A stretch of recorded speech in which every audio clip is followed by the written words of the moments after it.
They say there's a place deep in the Appalachian Mountains where even the bravest hunters refuse to go. A forest so dark that the sun itself seems to avoid it. They call it the Shadow Forest.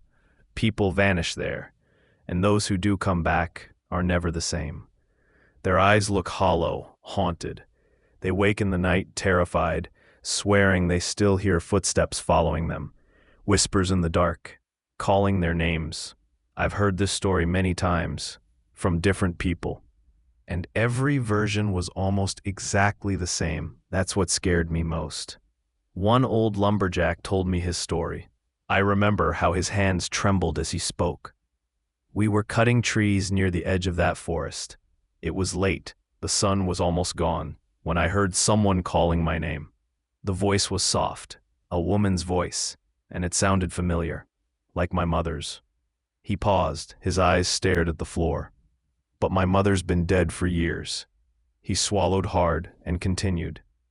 And there it was, a figure, black, shapeless, standing between the trees. No face, just a shadow. I shouted for my friends, but they couldn't hear me, like I wasn't even there. And then it started moving, slowly, step by step. But the sound of its footsteps echoed all around me. I ran, and no matter which way I turned, it was always closer. His voice broke.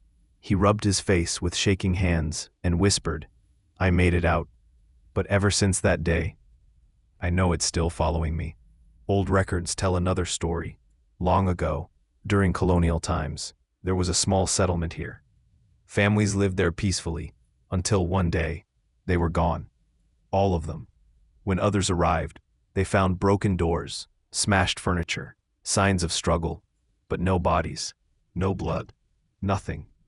It was as if the people had been swallowed whole by the forest. And ever since, they say strange lights appear between the trees at night. They lure wanderers deeper, deeper into tea. And then the shadows come, silent, faceless, moving in perfect rhythm with your own steps.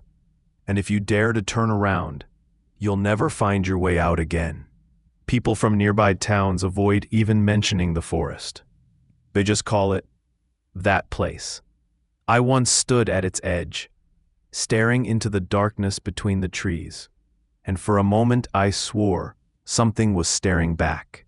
Maybe it's just a story, a legend passed down to scare children, but if you're ever driving through the Appalachian Mountains and see a grove where night lingers even in the middle of the day, don't step inside, because they say those who enter the shadow forest never leave. Not really.